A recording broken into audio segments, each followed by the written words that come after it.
الرجیم سورہ البقرہ کی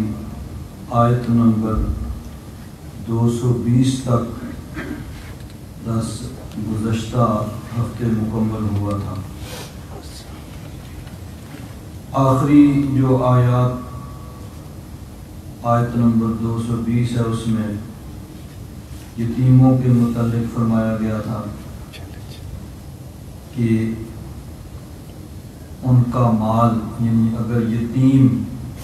کسی آدمی کی زیر کفالت ہے تو اگر اس کی ملکیت کچھ مال ہے تو اس میں احتیاط کی ضرورت ہے اور اس کو ضائع ہونے سے بچانا ضروری ہے، کیونکہ دیگر آیات جو قرآن پاک کی جس میں یتیم کا مال کھانے کی سختی سے منع فرمایا، تو پھر بعض صحابہ کرام جن کی کفالت میں زیر تربیت کوئی یتیم بچے تھے، انہوں نے بالکل ان کا مال الگ کر دیا، ان کے لیے الگ کھانا تیار ہوتا، تو اس طرح باقی بچنے والا ضائع ہو جاتا تھا۔ تو اس میں بھی پھر پریشانی تھی، تو اللہ تعالیٰ نے فرمایا کہ اصل مقصد ان کے مال کی حفاظت کرنا ہے، وہ جس طرح ہو، اگر ملا کے استعمال کیا جائے تو اس چیز کی احتیاط کی جائے کہ یتیم کا مال تمہارے زیر استعمال نہ آئے۔ اگر تمہاری طرف سے کچھ اس طرف چلا جائے تو اس میں کوئی حرج نہیں، ثواب کا کام ہے۔ اب آگے ایک بڑا اہم مسئلہ یہاں پہ بیان فرمایا جا رہا ہے۔ شروع اسلام میں مسلمانوں کے لیے کافر عورتوں سے نکاح منع نہیں تھا، اسی طرح مسلمان عورتوں کے لیے کافر مردوں سے نکاح منع نہیں تھا، کیونکہ یعنی حضور کی تشریف آوری سے پہلے تو اکثریت وہاں پہ تھی ہی، مشرکین کی، سب لوگ ایک ہی جیسے تھے۔ پھر جب حضور نے اعلان نبوت فرمایا، سعادت مند لوگ ایمان قبول کرنے لگے، لیکن وہ پرانی روٹین کے ساتھ، یعنی ایسے بھی کبھی ہوتا کہ کوئی مرد مسلمان ہو جاتا، اس کے نکاح میں عورت جو ہے وہ اسی طرح کافر اور مشرک ہے۔ بعض اوقات بعض عورتیں مسلمان ہو گئیں اور ان کے خاوند وہ اسی طرح کافر ہیں، تو ان کا نکاح اسی طرح قائم رہتا تھا۔ مسلمان مرد ہے، عورت اس کے نکاح میں کافر ہے، یا یعنی عورت مسلمان ہو گئی ہے، خاوند اس کا کافر ہے، تو وہ نکاح ان کا اسی طرح برقرار رہتا تھا، بلکہ اس کے بعد بھی کافروں کے ساتھ نکاح کی ممانعت نہیں تھی، یعنی مسلمان مرد کسی کافر عورت سے نکاح کر سکتا تھا اور مسلمان عورت کسی کافر اور مشرک مرد سے نکاح کر سکتی تھی۔ اس آیت کے نزول کے بعد اس کی ممانعت کر دی گئی کہ کوئی مسلمان مرد یا عورت کسی مشرک مرد یا عورت سے نکاح نہیں کر سکتا۔ اللہ تبارک و تعالیٰ نے فرمایا وَلَا تَنْكِحُوا الْمُشْرِكَاتِ، اور مشرک عورتوں سے نکاح نہ کرو۔ نکاح ینکح، اور اس سے جمع حاضر کا صیغہ ہے۔ تنکحون، لا نہیں کا آیا تو نون گر گیا، ولا تنکحو، نہ نکاح کرو تم، المشرکات، مشرک عورتوں سے۔ مشرکن، اور اس کی مؤنث مشرکاتن، جمع آگی مشرکات۔ تم مشرک عورتوں سے نکاح نہ کرو، حتی یؤمن، یہاں تک کہ وہ مومن ہو جائیں۔ اس کا شان نزول مفسرین کرام نے یہ بیان فرمایا ہے کہ ایک صحابی تھے حضرت ابو مرثد غنوی رضی اللہ تعالیٰ عنہ. وہ کسی مشرک عورت سے نکاح کرنا چاہتے تھے، تو انہوں نے نبی کریم صلی اللہ علیہ وسلم سے اس کے متعلق پوچھا، تو اس وقت یہ آیہ کریمہ نازل ہوئی. یعنی اسلام لانے سے پہلے اس کے ساتھ تعلقات تھے، اسلام کے بعد پھر اس نے نکاح کی پیشکش کی تو حضرت ابو مرثد نے فرمایا کہ میں حضور سے پوچھوں گا. جب حضور سے پوچھا کہ میں وہ عورت مالدار ہے اور خاندان والی ہے، حسن و جمال والی ہے، تو اس کی طرف سے نکاح کی پیشکش ہے، تو کیا میں اس سے نکاح کر سکتا ہوں؟ تو جب حضور کی بارگاہ میں انہوں نے عرض کیا تو پھر یہ آیت اتری وَلَا تَنْكِحُوا الْمُشْرِكَاتِ، مشرک عورتوں سے نکاح نہ حَتَّى يُؤْمِنْ، یہاں تک کہ وہ ایمان لے آئیں. یعنی جب مومن ہو جائیں تو اب ان سے نکاح جائز ہو جائے گا. کفر جب تک وہ کافر ہیں اس وقت تک ان کے ساتھ نکاح درست نہیں. یہ یاد رکھیں کہ جہاں نکاح درست نہیں ہے، اگر کوئی کرتا ہے تو اس کے کرنے سے وہ جائز نہیں ہو جاتا. بعض اوقات لوگوں کی خواہش ہوتی ہے بھئی ٹھیک ہے بھئی مولوی صاحب چند کلمے پڑھا دیں. اب مولوی صاحب کے کلمے پڑھانے سے وہ جائز نہیں ہوگا، جو چیز ناجائز ہے وہ جائز نہیں ہو جائے گی. چاہے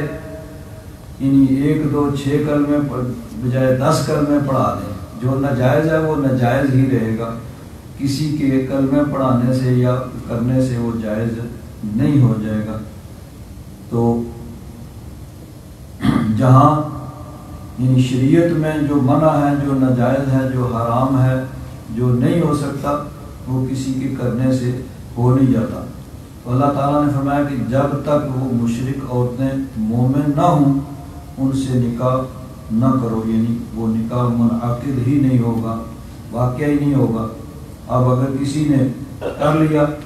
تو وہ گویا اسی طرح جیسے نکاح نہیں ہے. وَلَا أَمَةٌ مُؤْمِنَةٌ،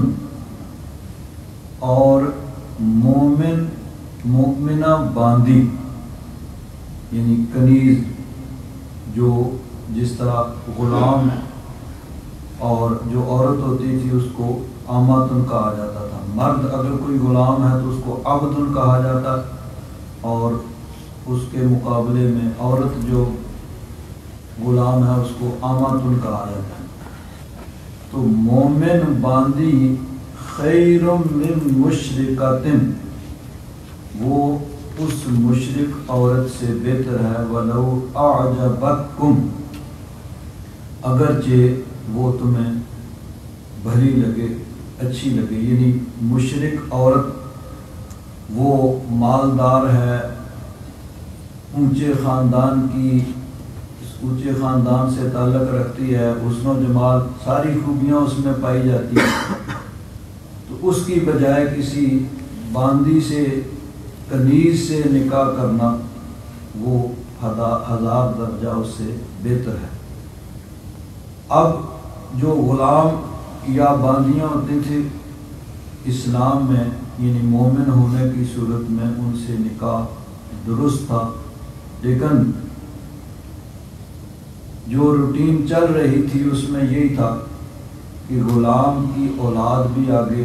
غلام ہی ہوتی تھی، باندی کی اولاد بھی آگے وہ باندیاں اور غلام ہی ہوتے تھے. یعنی یہ وہاں کا قانون تھا. اور یہ بھی یاد رکھیں کہ اسلام میں یہ جو غلام اور لونڈیوں کا تصور تھا اسلام سے پہلے عرب میں عام تھا. غلام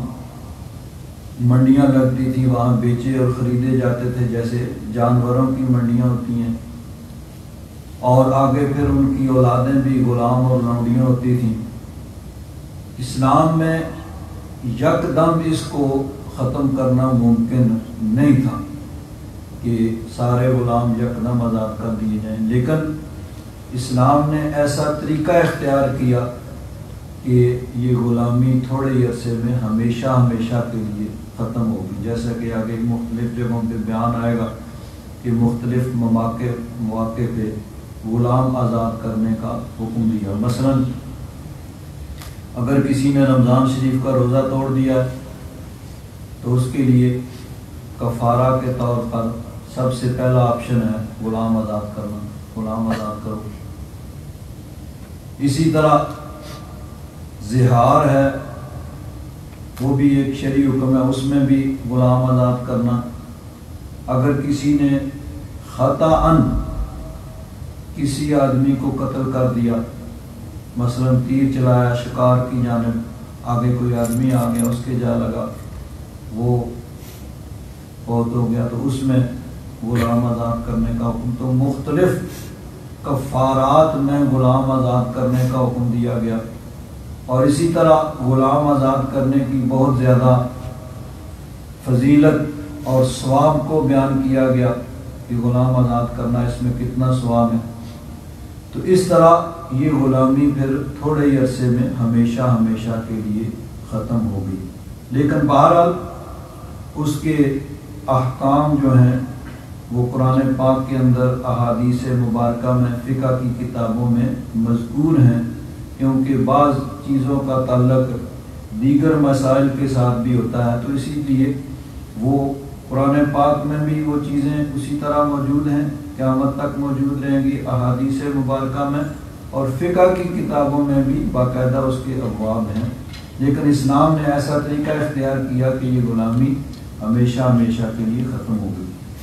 تو اس وقت چونکہ یہ چیز موجود تھی، غلام اور لونڈیاں ہوتے تھے، تو مشرک عورت سے نکاح کرنے سے منع فرمایا، اور فرمایا کہ اس کی بجائے اگر کسی مومنہ باندی سے، کنیز سے، لونڈی سے نکاح کر لیا جائے تو وہ اس سے 1000 درجے بہتر ہے۔ وَلَا تُنْكِحُ الْمُشْرِكِينَ، اب یہ باب افعال آ گیا، انکاحا ینکحو انکاحا، نکاحا ہوتا ہے خود نکاح کرنا، اور انکاحا کسی یہ متعدی ہو جائے گا کسی دوسرے کا نکاح کرنا۔ تو مشرکوں سے نکاح نہ کرو، یعنی اب مردوں سے جو والی ہیں، جو اولیاء ہیں یا جو سرپرست ہیں عورتوں کے، ان کو حکم دیا جا رہا ہے کہ اپنی بیٹیوں یا بہنوں یا جو تمہاری زیر کفالت عورتیں ہیں ان کا نکاح مشرک مردوں سے نہ کرو، حتیٰ یؤمنوا، یہاں تک کہ وہ ایمان لے آئیں۔ جب ایمان لے آئیں، مومن ہو جائیں، اب اس سے نکاح درست ہے۔ تو مسلمان مرد کا کسی مشرک عورت سے نکاح جائز نہیں، اور مسلمان عورت کا کسی مشرک مرد سے نکاح ہو نہیں سکتا، جائز نہیں ہے۔ اگر کوئی کرتا ہے تو اس کے کرنے سے ہو نہیں جاتا، بلکہ اگر اب قرآن پاک کے واضح حکم کے بعد اگر کوئی جائز سمجھ کے کرے تو وہ تو نہیں ہوگا، لیکن کرنے والے کا اپنا جو ہے وہ خطرے میں پڑ جائے گا، اس کا اپنا نکاح۔ کیوں کہ جب قرآن پاک کے ایک واضح حکم کو اللہ تعالیٰ نے جب منع فرما دیا کہ نہیں ہوتا، جب کوئی کہتا ہو جاتا ہے تو وہ گویا کہ یعنی ایک اسلام کے واضح حکم کا انکار کرنے سے خود اس کا ایمان جاتا رہے گا، اور جب ایمان جائے گا تو اس کے ساتھ ساتھ نکاح بھی جائے گا۔ تو اب اگر کوئی یعنی کرتا ہے جان بوجھ کر تو وہ نکاح تو نہیں ہوگا، لیکن اس کا اپنا جو ہے وہ خطرے میں پڑ جائے گا۔ اب یہاں ایک بات یعنی فقہی ایک مسئلہ ہے کہ فقہ حنفی کے مطابق عورت اپنے نکاح کی خود اجازت دے سکتی ہے، یعنی عورت خود نکاح کسی سے کرنا چاہے، خود اجازت دے تو اس کا نکاح یعنی کسی مسلمان مرد سے ہو سکتا ہے۔ دیگر ائمہ جو وہ کہتے ہیں کہ نہیں، عورت خود اجازت نہیں دے سکتی، حضرت امام مالک، شافعی، امام احمد بن حنبل، اس کا جو سرپرست، اس کا ولی ہے، یعنی اس کا باپ، یا اگر باپ نہیں ہے تو دادا، وہ نہیں ہے تو بھائی، یا مطلب وہ بھی نہیں ہے تو اگر کوئی ایسی صورت سچویشن ہے کہ کوئی مطلب ہے کہ عمر رسیدہ بڑی عمر کی اس کا بیٹا بالغ ہے، وہ اس کا سرپرست ہے، تو اس کا ولی جو بھی موجود ہے، باپ ہے، دادا ہے، بھائی ہے، یا بیٹا بھی ولی بن سکتا ہے، تو وہ اجازت دے گا اور وہ نکاح کی اجازت دے گا۔ اس کی ولی کی اجازت کے بغیر عورت کا نکاح درست نہیں ہے۔ اب دلائل دونوں طرف موجود ہیں، اور ظاہر یہ آیت جو ہے یہ ان کی تائید کر رہی ہے کہ پہلے تو فرمایا مردوں کی وَلَا تَنكِحُوا الْمُشْرِكَاتِ، کہ اے مردوں تم مشرک عورتوں سے نکاح نہ کرو، اور آگے فرمایا وَلَا تُنكِحُوا الْمُشْرِكِينَ، یہاں بھی مردوں کو حکم دیا جا رہا ہے کہ تم مشرک مردوں سے اپنی زیر کفالت عورتوں کا نکاح نہ کرو۔ تو بظاہر یہ اس بات کی تائید کرتی ہے کہ جو دیگر فقہا کا مسلک ہے کہ عورت کے لیے نکاح کے لیے اس کے ولی کی اجازت ضروری ہے، کہ وہ ولی اجازت دے گا تب اس کا نکاح ہوگا۔ احادیث مبارکہ میں دونوں طرح کے دلائل موجود ہیں، اور یہ آیت بظاہر ان کی تائید کرتی ہے، لیکن اسی میں آگے دوسری آیت جو ہے وہ آ رہی ہے جس میں نکاح کی نسبت عورت کی طرف کی جاتی ہے۔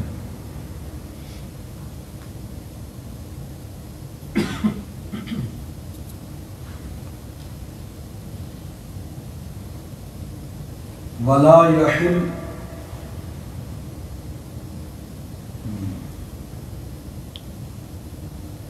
فَإِن طَلَّقَهَا فَلَا تَحِلُّ لَهُ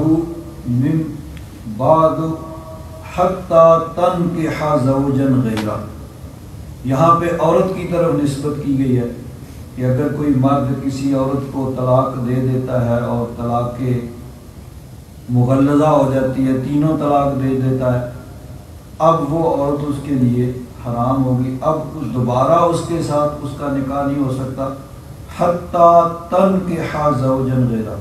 حتیٰ کہ وہ عورت کسی اور مرد سے نکاح کرے، یعنی اس کا نکاح کسی اور مرد سے ہوگا۔ ہاں اگر وہاں بھی اس کا گزارا نہیں ہوتا، وہاں سے بھی طلاق ہو جاتی ہے، تو اب پھر اس طلاق کے بعد عدت گزارنے کے بعد وہ پہلے خاوند کے لیے اس کا نکاح یعنی جائز ہو جائے گا، پہلے سے اس کا نکاح ہو سکتا ہے۔ تو یہاں نکاح کی نسبت عورت کی طرف کی گئی۔ اب دونوں یہاں پہ یعنی صراحتاً تو نہیں لیکن اشارہ ہے کہ مردوں کو حکم دیا گیا کہ تم اپنی عورتوں کے مشرک مردوں سے نکاح نہ کرو، لیکن وہاں صراحتاً عورت کی طرف نسبت کی گئی، حتیٰ تنکح زوجا غیرہ، یہاں تک کہ وہ کسی اور مرد سے نکاح کرے، کسی اور جو اس کا خاوند۔ اس سے یہ معلوم ہوا کہ عورت کو اجازت ہے کہ وہ خود اپنے نکاح کی اجازت دے سکتی ہے۔ تو یہاں جو ہے کیونکہ عام روٹین یہی ہے کہ عورت کی طرف سے اس کا ولی، اس کا عموماً باپ ہوتا ہے، باپ نہیں ہے تو بھائی جو اس کا ولی ہے، جو اس کا سرپرست ہے، وہی اجازت دیتا ہے اور اس کی اجازت سے نکاح ہوتا ہے۔ اب ہمارے ہاں جو نکاح ہوتا ہے اس میں تو عورت سے ہی بہرحال اجازت لی جاتی ہے اور عورت ہی اجازت دیتی ہے۔ ہمارے ہاں جو نکاح نامہ مروج ہے اس میں عورت خود سائن کرتی ہے اور خود اجازت دے رہی ہے۔ ویسے اس میں اب پاکستان میں جو نکاح نامہ ہے اس کے اندر وہ کہتے ہیں اب 8 آدمیوں کے شناختی کارڈ، بھائی ان کے شناختی کارڈ لیتے ہیں، ان کے نمبر لکھتے ہیں، باپ کا یا باپ کی جگہ کوئی جو وارث، حالانکہ اس چیز کی ضرورت نہیں ہے۔ جب خود عورت اجازت دے رہی ہے اور وہاں اس کا موجود ہے، اس کا نام سب کچھ لکھا، اس کا شناختی کارڈ بھی مانگتے ہیں اور اس کے سائن بھی ہوتے ہیں، تو جب خود اس نے اجازت دے دی ہے تو اب شرعی اعتبار سے صرف 2 گواہ جو ہیں ان کا ہونا ضروری ہے، اور مجلس نکاح کے اندر جتنے لوگ موجود ہوتے ہیں وہ سب گواہ ہیں، وہاں موجودگی ضروری ہے، وہاں یعنی کسی کو اسپیشل گواہ بنانا ضروری نہیں ہے، بلکہ مطلب یہ ہے کہ لوگ موجود ہوں، ان کے سامنے نکاح ہو، تاکہ کوئی کسی کو اعتراض کرنے کا یا طعن و تشنیع کرنے کا موقع ملے، یعنی اعلانیہ نکاح ہونا چاہیے۔ یہاں ایک اور جو ہے ایک یعنی مسئلہ بڑا اہم ہے، ایک ہوتا ہے کسی کو گواہ بنانا اور ایک ہوتا ہے کسی کی گواہی کو قبول کرنا۔ شرعی اعتبار سے گواہ بننے کو کہتے ہیں تحمل شہادت، اور گواہی دینے کو کہتے ہیں ادائے شہادت، اور یہ دونوں الگ الگ چیزیں ہیں۔ گواہ ہر مسلمان بن سکتا ہے، لیکن گواہی قبول کرنے کے لیے شرائط ہوتی ہیں۔ مثلا ایک نکاح ہوا، وہاں چند آدمی موجود تھے، ان کے سامنے نکاح ہو گیا، اب وہ سب لوگ جانتے ہیں، دیکھتے ہیں، ان کی موجودگی میں نکاح ہو گیا۔ شرعی اعتبار سے نکاح درست ہے کہ وہاں کم از کم 2 مردوں مسلمان مردوں کا ہونا ضروری تھا، اور 2 مسلمان مرد نہیں ہیں تو 1 مسلمان مرد اور 2 مسلمان عورتیں وہ موجود ہیں، ان کی موجودگی میں نکاح ہو گیا، نکاح درست ہے۔ اب اگر خدا نخواستہ کوئی جھگڑے کی صورت پیدا ہو گئی، مثلا مرد کہتا ہے میرا اس سے نکاح ہوا، عورت کہتی ہے نہیں ہوا، اب قاضی کے پاس اگر جائے گا مقدمہ تو قاضی گواہوں کو بلائے گا، ہاں بھی کون کون وہاں موجود تھا، کون اس کا گواہ ہے، کس کے سامنے نکاح ہوا ہے، تو 2 آدمی جا کے کہتے ہیں جی ہم موجود تھے۔ اب ضروری نہیں کہ ان کی گواہی قبول ہو جائے، کیونکہ قاضی دیکھے گا کہ گواہ کی جو شرائط ان کے اندر ہیں وہ پائی جاتی ہیں کہ نہیں، کیا یہ کوئی جھوٹ بولنے والے تو نہیں ہیں، تو اگر تو وہ گواہی کے قابل ہوں گے تو پھر ان کی گواہی مانے گا قاضی، اور اگر وہ اس شرائط پہ پورے نہیں اتریں گے تو ان کی گواہی نہیں مانے گی۔ یعنی تحمل شہادت تو درست ہے کہ ٹھیک ہے بھئی 2 مسلمان کم از کم مرد موجود تھے، یا 1 مسلمان اور 1 مسلمان مرد اور 2 مسلمان عورتیں موجود تھیں، ان کی موجودگی میں نکاح ہو گیا، ٹھیک ہے زندگی گزر گئی، وہ نکاح شرعی اعتبار سے درست تھا، اس میں کوئی حرج نہیں۔ لیکن ادائے شہادت کے لیے ایسے گواہوں کا ہونا ضروری ہے کہ جو گواہی کے اہل ہوں، جو اہل نہیں ہیں، جن کی گواہی کسی وجہ سے قاضی نے رد کر دی تو شرعی اعتبار سے درست ہے، لیکن فیصلے کے وقت ان کی پھر گواہی قبول نہیں کی جائے گی۔ تو بہرحال یعنی شرعی اعتبار سے نکاح جو ہے وہ منعقد ہوتا ہے گواہوں کے موجودگی میں، جب ایجاب قبول ہو جائے کہ ان کے سامنے، یعنی عام طور پر ہمارے یہاں یہی روٹین ہوتی ہے کہ ایک نکاح خواں ہوتا ہے، نکاح پڑھنے والا ہوتا ہے، اور ہمارے یہاں یہ ہوتی ہے کہ عورت سے اجازت لی جاتی ہے کہ فلاں بن فلاں سے تمہارا نکاح کر دیا جائے، وہ کہتی ٹھیک ہے بھائی میری طرف سے اجازت ہے نکاح کر دو۔ پھر مرد سے کہا جاتا ہے کہ فلاں بنت فلاں سے تمہارا نکاح ان گواہوں کی موجودگی میں کیا، وہ کہتا ہے قبول ہے، تو جب یہ ہو گیا تو نکاح مکمل ہو گیا۔ باقی خطبہ مسنون ہے اور گواہوں کی موجودگی ضروری ہے۔ تو مسلمان مرد اس کا نکاح کسی مشرک عورت سے نہیں ہو سکتا، اور مشرک مرد کا نکاح کسی مسلمان عورت سے نہیں ہو سکتا۔ تو بات یہ چلی تھی کہ یہاں پہ فرمایا مردوں سے فرمایا کہ اپنی زیر کفالت عورتوں کا نکاح مشرک مردوں سے نہ کرو، تو بظاہر یہ دیگر ائمہ جو ہیں ان کے نقطہ نظر کی یعنی اس کے معید ہے، اس کی تائید کرتی ہے، لیکن چونکہ یہ اس اعتبار سے ہے کہ عموماً یہی ہوتا ہے کہ نکاح جو ہے اس کی اجازت اس کا ولی مرد جو ہے وہ ہو جاتا ہے، اس اعتبار سے یہ کہا جا رہا ہے، ورنہ یہ جو قرآن پاک کی آگے حتیٰ تنکحا زوجا غیرہ، اسے صراحتاً یہ معلوم ہوتا ہے کہ اگر عورت نے بھی خود اجازت دی ہے اور اس کی اجازت سے اس کا نکاح کسی سے کر دیا گیا تو وہ درست ہے، لیکن روٹین یہی ہے اور آداب کا تقاضا بھی یہی ہے کہ سرپرست جو ہے وہ اجازت دے اور اس کی اجازت سے عورت کا نکاح ہو۔ تو بہرحال اللہ تبارک و تعالیٰ نے فرمایا وَلَا تَنكِحُوا الْمُشْرِكَاتِ حَتَّى يُؤْمِنْ، مشرک عورتوں سے نکاح نہ کرو حتیٰ کہ وہ ایمان لے آئیں۔ جب تک ایمان نہ لائیں اس وقت تک ان سے نکاح درست نہیں ہے۔ جب مومن ہو جائیں اب ان سے نکاح درست ہو جائے گا، اب نکاح ہو سکتا ہے۔ وَلَا أَمَةٌ مُؤْمِنَةٌ خَيْرٌ مِّن مُشْرِكَةٍ، مومنہ باندی کنیر وہ بہتر ہے مشرک عورت سے، وَلَوْ أَعْجَبَتْكُمْ، اگرچہ وہ تمہیں اچھی لگے، یعنی اس کے مال و دولت، حسب و نسب اور حسن و جمال کی وجہ سے مشرکہ عورت تمہیں اچھی لگتی ہے، لیکن اللہ تبارک و تعالیٰ نے منع فرما دیا، تو اب اگر اس کی بجائے تم کسی باندی سے نکاح کر لو تو وہ 1000 درجے بہتر ہے۔ وَلَا تُنكِحُوا الْمُشْرِكِينَ، اور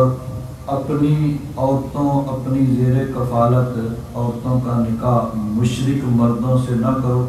حتیٰ یؤمنوا، یہاں تک کہ وہ ایمان لے آئیں۔ جب تک ایمان نہیں لاتے اس وقت تک نکاح منعقد نہیں ہوگا۔ جب ایمان لے آئیں اب ان سے نکاح کر سکتے ہیں، اب اگر نکاح کیا جائے گا تو درست ہوگا۔ وَلَا عَبْدٌ مُؤْمِنٌ، اور مومن غلام عبد، خیر من مشرک، وہ مشرک سے بہتر ہے، وَلَوْ أَعْجَبَكُمْ، اگرچہ وہ مشرک تمہیں اچھا لگے، یعنی وہ مال و دولت والا ہو، حسب و نسب والا ہو، اونچے خاندان سے تعلق رکھتا ہو، حسن و جمال والا ہو، ساری خوبیاں اس کے اندر پائی گئیں، لیکن ایک خامی جو کفر اور شرک کی ہے اس وجہ سے وہ تمام خوبیاں اس کی وہ جاتی رہیں گے۔ اولئک یدعون الی النار، یہ جو ہے نا مشرک مرد اور عورتیں وہ نار کی طرف، دوزخ کی طرف، جہنم کی طرف بلاتے ہیں۔ یعنی یہ اس کی حکمت بیان کی گئی کہ اگر مسلمان کا نکاح کسی مشرک عورت سے ہوگا یا خصوصاً کسی مسلمان عورت کا نکاح کسی مشرک مرد سے ہوگا تو اس کا ایمان خطرے میں ہوگا کہ وہ اس کو کفر کی طرف بلائیں گے اور اس کی ترغیب دینے سے وہ کافر ہو جائے گا۔ اس لیے یہ حکمت ہے کہ جو نکاح منع کیا گیا۔ اولئک یدعون الی النار، وہ جہنم کی طرف بلاتے ہیں کہ جب ان کے ساتھ تمہارا اس طرح کا نکاح کی وجہ سے اتنا قریبی تعلق ہو جائے گا تو وہ تمہیں کفر کی طرف بلائیں گے اور ترغیب دیں گے، اور خطرہ ہے کہ تمہارا ایمان جاتا رہے گا۔ اور اس کے علاوہ پھر آگے جو آئندہ آنے والی نسل ہے اس کا بھی ایمان خطرے میں ہوگا کہ اگر ان میں دونوں میں سے کوئی ایک کافر ہوگا، مسلمان عورت کا نکاح کسی کافر سے ہوا ہے یا مسلمان مرد کا نکاح کسی کافر عورت سے ہوا ہے، تو آئندہ جو آنے والی نسلیں، آگے جو بچے ہوں گے ان کا ایمان بھی پھر خطرے میں ہوگا۔ فرمایا اولئک یدعون الی النار، وہ جہنم کی طرف بلاتے ہیں۔ واللہ یدعو الی الجنۃ والمغفرۃ باذنہ، اور اللہ تبارک و تعالیٰ جنت اور مغفرت کی طرف بلاتا ہے اپنے حکم سے۔ وَيُبَيِّنُ آیاتہ للناس، اور لوگوں کے لیے اپنی آیتیں بیان فرماتا ہے، لعلہم یتذکرون، تاکہ وہ سمجھیں۔ اب یہاں ایک بڑا اہم مسئلہ ہے، یہاں واضح فرما دیا کہ کسی مسلمان مرد کا نکاح کسی مشرک عورت سے نہیں ہو سکتا، اور کسی مسلمان عورت کا نکاح کسی مشرک مرد سے نہیں ہو سکتا، اور اس کی وجہ بھی بیان فرما دی کہ اس کی وجہ سے تمہارا اپنا ایمان اور آئندہ جو آنے والی نسلیں ہوں گی، تمہارے بچے، ان کا ایمان بھی پھر خطرے میں ہوگا۔ اب یہاں پہ ایک تو یہ ہے کہ جس طرح یہ خطرہ ہے کہ مثلا مسلمان مرد نے کسی کافر عورت سے نکاح کیا یا مسلمان عورت نے کسی کافر مرد سے نکاح کیا تو وہ ان کو کفر کی طرف کھینچیں گے، اور یہ بھی ہو سکتا ہے کہ یہ مسلمان ان کو ایمان کی طرف کھینچیں، یعنی دونوں چیزیں ممکن ہیں۔ تو پھر یہی کیوں کہا گیا کہ وہ کفر کی طرف بلاتے ہیں؟ تو اصول یہ ہے کہ جب ایک چیز کا فائدہ اور نقصان دونوں موجود ہوں کہ فائدہ بھی ہو سکتا ہے نقصان بھی ہو سکتا ہے، تو پھر یعنی شرعی اصول یہ ہے کہ جب کوئی چیز نفع اور نقصان کے درمیان دائر ہو تو نقصان کے بچنے کے لیے نفع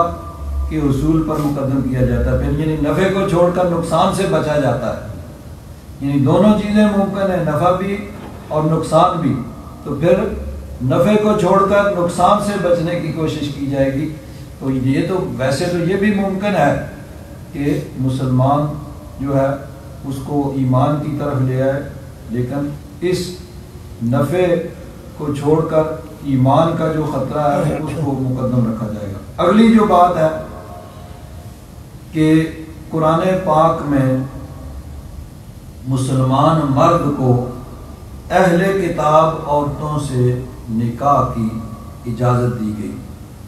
اہل کتاب سے مراد عیسائی اور یہودی ہیں۔ عیسائی اور یہودی ان کے لیے قرآن پاک نے اہل کتاب کی اصطلاح جو ہے وہ استعمال کی ہے، اور اہل کتاب کی عورتوں سے مسلمان مرد کے لیے نکاح کی اجازت دی گئی۔ پہلے ذرا اس کی تفصیل، اب یہاں ایک اور مسئلہ بھی پہلے تھا، یہ بھی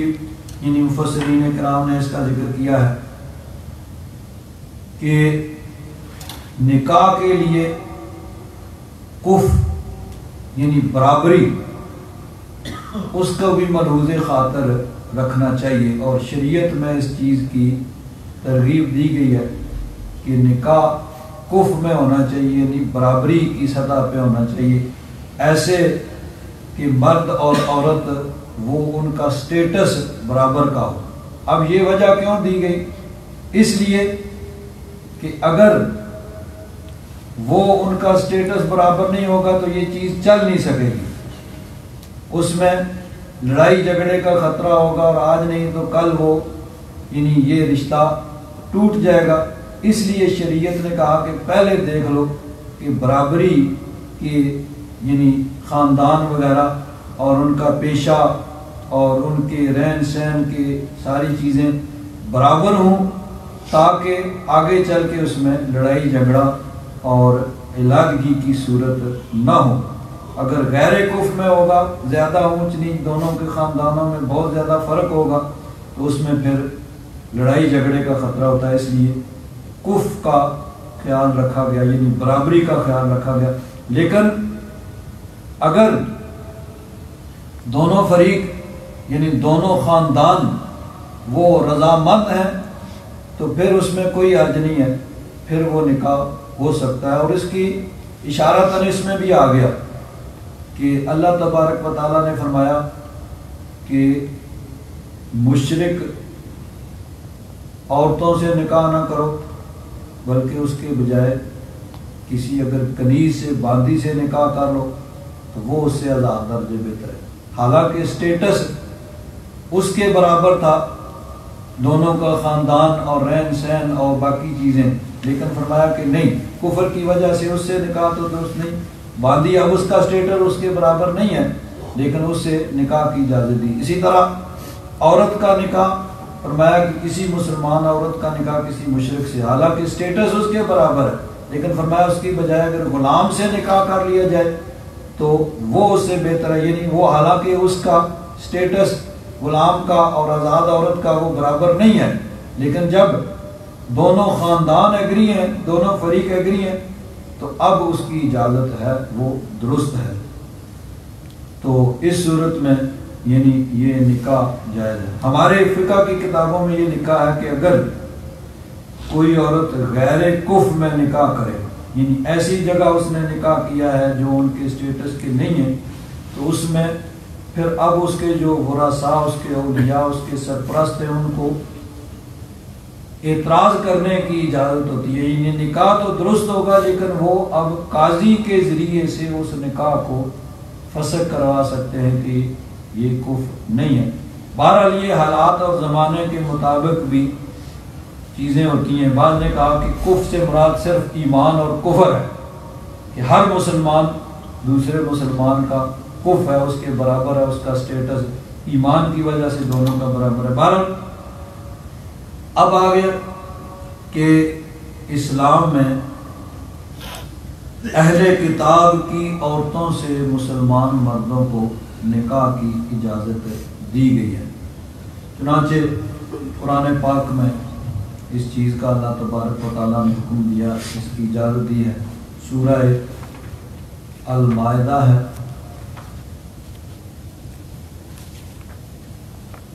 اور اس کا پہلا رکوع ہے سورہ المائدہ کا۔ یسألونک ماذا احل لہم، محبوب آپ سے پوچھتے ہیں کہ ان کے لیے کیا حلال کیا گیا ہے۔ اب اس میں پہلے تو یہ فرمایا قل احل لکم الطیبات، محبوب فرما دو کہ تمہارے لیے پاک چیزیں حلال کی گئیں، وما علمتم من الجوارح، آگے یہ بھی فرمایا کہ شکاری جانوروں کے ذریعے جو شکار کیا جاتا ہے، اگر وہ صحیح سدائے ہوئے ہوں اصول کے مطابق، ان کا شکار کیا ہوا وہ بھی تمہارے لیے جائز۔ اس سے اگلی آیت میں فرمایا الیوم احل لکم الطیبات، آج پاک چیزیں تمہارے لیے حلال کر دی گئی، وطعام الذین اوتوا الکتاب حل لکم، اہل کتاب جن کو کتاب دی گئی ان کا کھانا تمہارے لیے حلال ہے، اور طعامکم حل، تمہارا تمام ان کے طعام، ان کے تمہارا کھانا ان کے لیے حلال کیا گیا۔ یعنی اس میں ایک تو یہ ہو گیا کہ مشرک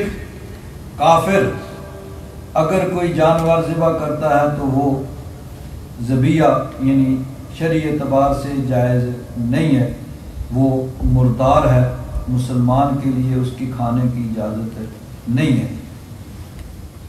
مسلمان جو ہے وہ ذبح کرے اور اللہ کا نام لے کر ذبح کرے، اب وہ جانور حلال ہے، اس کا کھانا جائز ہے۔ اسی طرح اگر کوئی اہل کتاب میں سے یعنی یہودی یا عیسائی وہ اللہ کا نام لے کر جانور کو یعنی شرعی طریقے سے ذبح کرتا ہے تو اس کا ذبیحہ بھی حلال ہے۔ فرمایا طعام الذین اوتوا الکتاب حل لکم، ان کا طعام، ان کا کھانا بھی تمہارے لیے، یعنی ان کا ذبیحہ بھی حلال کیا گیا۔ ایک تو یہ فرق ہو گیا اہل کتاب اور مشرکوں میں کہ مشرک کا ذبیحہ وہ مردار ہے، اور اہل کتاب یعنی عیسائی یا یہودی اگر شرعی تقاضوں کے مطابق ذبح کرتا ہے تو اس کا ذبیحہ حلال۔ آگے فرمایا والمحصنات من المؤمنات والمحصنات من الذین اوتوا الکتاب من قبلکم، مسلمان عورتوں سے نکاح حلال اور جائز ہے، اور اہل کتاب میں سے ان کی جو عورتیں ہیں ان کے ساتھ نکاح بھی مسلمان مرد کے لیے حلال ہے۔ والمحصنات من الذین اوتوا الکتاب من قبلکم، تم سے پہلے جنہیں کتاب دی گئی یعنی یہودی اور عیسائی عورتوں سے نکاح، اذا آتیتموہن اجورہن، جب کہ تم ان کے اجر دو، محسنین غیر مصافحین ولا متخذی اخدان، یعنی شرعی طریقوں کو ملحوظ خاطر رکھتے ہوئے شرعی طریقے سے۔ تو اگر کوئی مسلمان عورت یعنی مسلمان مرد کسی عیسائی یا یہودی عورت سے نکاح کرتا ہے تو قرآن پاک کی اس آیہ مبارکہ کی روح سے وہ نکاح درست ہوگا۔ اب دیکھیے حالانکہ عیسائی اور یہودی جو ہیں ان کے عقائد بھی اب مشرکانہ ہیں، یعنی شرک والے۔ قرآن پاک میں اللہ تبارک و تعالیٰ نے ارشاد فرمایا وقالت الیہود عزیر ابن اللہ، یہودیوں نے کہا عزیر علیہ السلام اللہ کے بیٹے ہیں، وقالت النصارى المسیح ابن اللہ، اور نصارہ یعنی عیسائیوں نے کہا کہ عیسیٰ علیہ السلام اللہ کے بیٹے ہیں۔ اب کسی کو اللہ کا بیٹا کہنا یہ کفر ہے۔ اللہ تعالیٰ نے فرمایا قل هو اللہ احد اللہ الصمد لم یلد ولم یولد، نہ وہ کسی کی اولاد ہے نہ اس کی کوئی اولاد ہے، ولم یکن لہ کفوا احد، کوئی اس کی برابری کرنے والا نہیں۔ تو اللہ تبارک و تعالیٰ کے لیے اولاد ثابت کرنا یا کہنا فلاں اللہ کی اولاد اللہ کا بیٹا یہ کفر ہے۔ اور اللہ تبارک و تعالیٰ نے قرآن پاک میں یہود و نصارہ کے یہ عقائد بیان فرمائے، اور یہ چیزیں اس وقت بھی پائی جاتی ہیں، یہ نہیں کہ بعد میں پھر یہ عقائد عیسائیوں یا یہودیوں میں آئے، اس سے پہلے یہ عقائد موجود تھے۔ نزول قرآن کے وقت یہ عقائد کہ عیسیٰ علیہ السلام اللہ کے بیٹے ہیں، یا یہودیوں میں سے کچھ عزیر علیہ السلام کو اللہ کا بیٹا کہتے ہیں، یہ موجود تھے۔ اللہ تعالیٰ نے قرآن پاک میں بیان فرمایا کہ یہ کفریہ عقائد رکھتے ہیں، لیکن اس کے باوجود ان کو مشرکوں سے الگ کر کے ان کے لیے اہل کتاب کی اصطلاح جو ہے وہ قرآن پاک میں استعمال کی گئی۔ کئی مقامات یود الذین کفروا من اہل الکتاب والمشرکین، اہل کتاب کے کافر اور مشرک یعنی دونوں کو الگ الگ کیا گیا، حالانکہ ان کے عقائد بھی کفریہ تھے، لیکن اس کے باوجود کیونکہ مشرک جو تھے وہ بتوں کے پجاری تھے اور یہ بہرحال کتاب کے ماننے کے دعوے دار تھے اور اللہ تبارک و تعالیٰ کی عبادت کے دعوے دار تھے، اس لیے اسلام نے بعض احکام میں اہل کتاب کو عام دوسرے کفار مشرکین سے الگ کیا، اور ان میں سے ایک یہ ہے کہ اگر کوئی عیسائی یا یہودی وہ اللہ کا نام لے کر اور صحیح ذبح کرتا ہے کسی جانور کو تو اس کو کھانا جائز ہے۔ اور دوسرا یہ کہ اہل کتاب میں سے یعنی عیسائی یا یہودی عورتوں کے ساتھ مسلمان مردوں کا نکاح جو ہے وہ اور وہ منعقد ہو جاتا ہے۔ اب یہ چیز قرآن پاک میں اللہ تبارک و تعالیٰ نے اس کے باوجود کہ ان کے عقائد کفریہ اور شرکیہ تھے، اور بہت سے یعنی عقائد ان کے، ایک تو یہ کہ جو حضرت موسیٰ علیہ السلام پر تورات اتری اور جو حضرت عیسیٰ علیہ السلام پر انجیل اتری، وہ کتابیں جو ہیں ان میں تغیر و تبدل کر لیا گیا، اپنی مرضی سے اپنی خواہش سے اس کے اندر تبدیلیاں کر لی گئیں، جو چاہا اس میں بڑھا دیا، جو چاہا اس میں سے کم کر دیا گیا۔ اور موجودہ دور کے جو عیسائی ہیں وہ تو برملا اس بات کا اعتراف کرتے ہیں کہ ہاں بھائی اس میں تبدیلی کی گئی ہے، اس میں چینجنگ کی گئی ہے، وہ نہیں ہے سارا کچھ جو نازل ہوا تھا زمانے کے اعتبار سے، بلکہ ان میں ایک باقاعدہ فرقہ ہے کہ جنہوں نے کہا کہ یہ پرانے زمانے کی باتیں ہیں، اب یہ قابل عمل نہیں ہے، ان میں تبدیلی کی جائے، ہر فورمرز یا اس طرح کا ان کا نام ہے۔ تو بہرحال یہ چیزیں یعنی ساری ہونے کے باوجود کہ ان کے عقائد کافروں والے ہیں، ان کے لیے اللہ تبارک و تعالیٰ نے یعنی خاص اصطلاح استعمال فرمائی اہل کتاب کی کہ وہ اہل کتاب ہیں۔ پہلے سپارے میں یہ چیز ہے ما یود الذین کفروا من اہل الکتاب ولا المشرکین، نہیں چاہتے کافر اہل کتاب میں سے اور نہ مشرکین میں سے ان ینزل علیکم من خیر من ربکم، کہ تم پر تمہارے رب کی طرف سے کوئی بہتری اترے، واللہ یختص برحمتہ من یشاء، اور اللہ تبارک و تعالیٰ اپنی رحمت سے جس کو چاہتا ہے خاص کرتا ہے۔ تو یہاں دونوں لفظ اہل کتاب اور مشرکین یعنی الگ الگ دونوں کو استعمال کیا گیا، حالانکہ یعنی کافر ہونے میں تو برابر ہے، جس طرح بتوں کے پجاری وہ کافر ہیں اسی طرح یعنی یہود و نصارہ بھی کافر ہیں، لیکن اس کے باوجود اللہ تبارک و تعالیٰ نے ان کے لیے اہل کتاب کی جو ہے وہ ٹرم اور اصطلاح استعمال کی ہے۔ تو اس اعتبار سے مسلمان مرد کا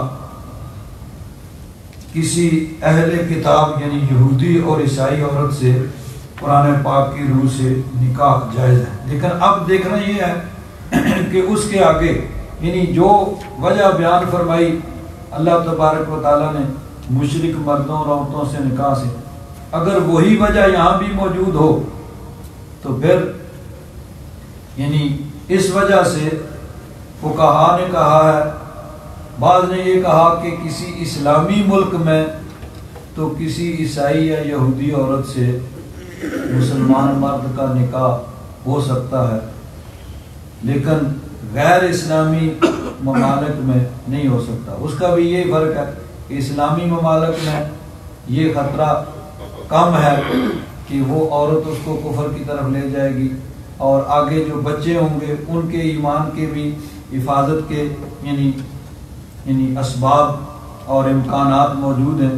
اور غیر اسلامی ممالک میں یہ چیز نہیں ہے، تو اس لیے بعض فقہا نے کہا کہ اسلامی ممالک میں تو